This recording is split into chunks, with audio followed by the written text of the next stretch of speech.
and the insects and vertebrate. We will lose six insects. When I talk about this insect, they are the endemic species. They do the ecological services. I'm not talking about mosquitoes or this one. I'm talking about pollinators like honeybees, etc. You see that with increase in another zero point 0.5, we will lose 18 insects, 16 plants, and 8 vertebrates. And the drought, if you look at the 350 million people get affected with 1.5, another zero point 0.5, it's about 410 million people get affected. Or the sea level rise, the 48 centimeter will go up to the 56 centimeter and about 50 million people get affected. That means we may have to, the Mumbai, Chennai, the Mangalore, Karwar people need to worry about their the prospects of living on the earth. The implications of the changes in climate to summarize, you will have the frequent floods and droughts. The same year, like Karnataka faced the flood, and following that, we had a green drought and decline in crop productivity. So that means the food security will be threatened, the water availability will be threatened, and cities would become vulnerable, coastal lines become vulnerable, and the public health. With increase in temperature, there will be more and more disease vectors. That's where you will see when there is an increase in temperature, chikungunya, dengue, then COVID, and such the zoonotic diseases you would notice, and that instances will increase by many fold. So now, if you want to have a resilient system, you need to do the conservation of biodiversity. For example, in a district where I work, in one taluk, we documented 54 varieties of rice. If you look at those varieties, one is good in eat, other one is good in the fragrance. If you just hybridize those things, those traits, you have a better product. Even if you take brinjal, you see the varieties of brinjal. In one village, we found 16 varieties. If we hybridize it, the youngsters can do the science, the innovation, and they can come up with a better product than going as a slaves for the multinational product or the genetically modified product like BT brinjal or BT cotton, etc. It's unfortunate the decision makers of today have not understood the worth of our natural resources. To tell them what is the worth of natural resources, we need to document this, and we need to tell them about the services provided by this in terms of the health, etc. Then only I hope they will understand, but I am not sure about it. So now, if you want to see the on Earth, how many species of plants and animals are there? As per Rigveda, as per scripture, 8 to 12 million species. I'm surprised Rigveda even talks about microorganisms. Okay, in science, we have estimated about 1.3 million species. And out of 1.3 million, we know the biochemical composition of 15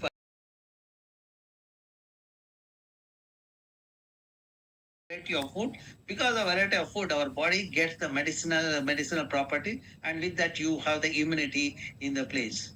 Okay, now to understand what the extent of the ecosystem, we have used the temporal remote sensing data. As I mentioned, we used the remote sensing data from 80s and to the 2018, and we also did the fragmentation analysis. This gives the spatial extent of the ecosystem. This gives the condition of the ecosystem. Earlier, to analyze one district during my doctoral work, I used to take about 6 to 8 months. Now, today, because of the machine learning algorithms, my students are empowered with this technique. So they do the entire classification of the Western Ghats in 6 or 8 months.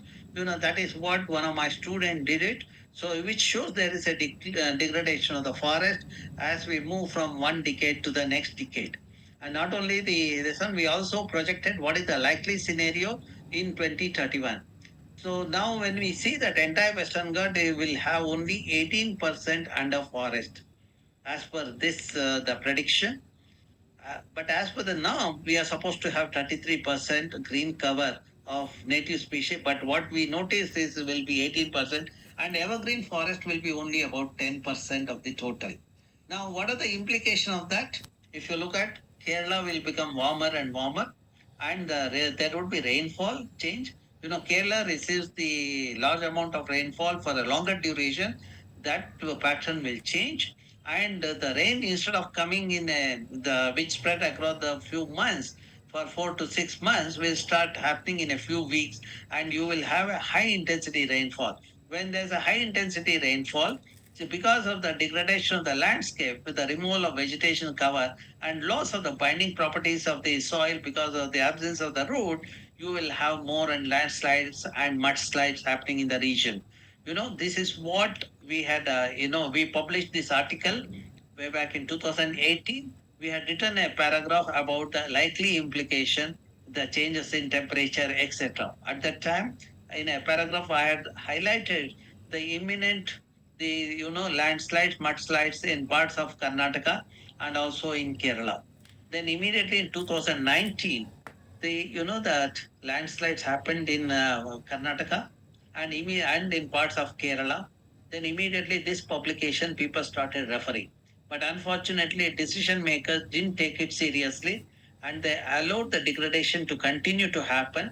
And the consequence of that, what we noticed in the last year at Wayanad, an entire village was wiped out.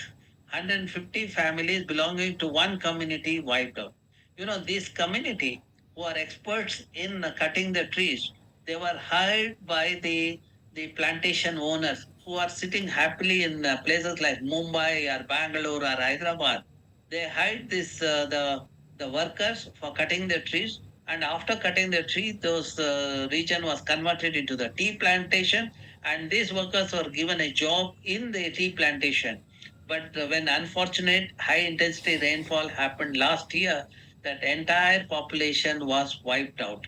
That is where the mismanagement of the ecosystem by the influential section of the society without understanding the implication, the vulnerable section of the society is getting affected. That is where the valuation might help in bringing down these anomalies in the system. So then we also looked at the services provided by an ecosystem in terms of the carbon. So this is the above ground, the biomass, and the below ground biomass and the soil carbon. As we all know, when we the during photosynthesis, during the plants sequester the carbon from the atmosphere and gives us oxygen, and that carbon is stored in the plant pot. We have accounted that in the above ground and below ground biomass. So earlier people used to cut the tree to find out the biomass weight of the tree, and then 50% they used to assume it as a carbon. Now today, because of the allometric equation, we don't have to cut the tree. Using the allometric equation, the people have derived the relationship between the girth and height of a tree with the biomass, and we use that technique with the species wise and vegetation type wise. We have a set of allometric equation which was used to quantify the carbon. That is what we have done. When we did that carbon estimation, it shows that 1.23 million gigagram of carbon is there in our forests, the soil and vegetation in Western Ghats. And every year, about 37,000 gigagram of carbon gets sequestered in the system, which is equivalent to the carbon that is emitted by the towns or cities in that region, like Mangalore, Cochin, Trivandrum, etc. If you look at the economic worth of the carbon, taking into account the social cost of the carbon, it amounts to about 100 billion rupees or $1.4 billion. You might ask, what is the use of this kind of analysis?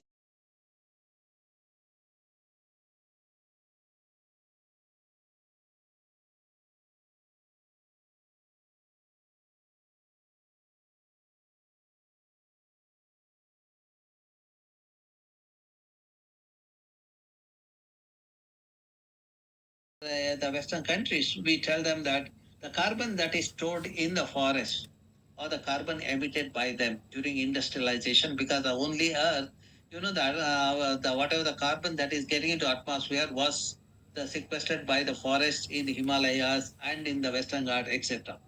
Now, for the service that is provided by the forest in our country, for example, in Western Ghats, they need to pay 100 billion rupees. That is the service charge. When we get that money, we can do the conservation also. This is one way of looking at the valuation, the benefits of the valuation. Now, let us look at the linkage between the water and the forest. The hydrological services provided by the forest, as you said earlier, you are involved in the catchment. We need to understand that rivers are living entities. they have the catchment. We need to maintain the catchment. Then only we can have the water, or you can have healthy ecosystem. Now to highlight further, you can see the photograph. This is of 1991, and this is the latest photograph. In the same monsoon season, you see, in one time I had water. Now today I don't have water. So now that could be because of the removal of the vegetation in the catchment. Now to the highlight that, or to assess that statement, we carried out the study. For a 36 months, the choosing the various catchment. The catchment dominated by native species forest. The next one, monoculture plantation like rubber, acacia, eucalyptus. The third one is agriculture, the crops. The fourth one is urban areas. The fifth one is degraded landscape. Like that, 32 locations we put the sensors to understand how much water get infiltrated when it rains. So, when there is a catchment dominated by native species forests, which are diverse, the roots are also diverse. When the roots are diverse, the soil microorganisms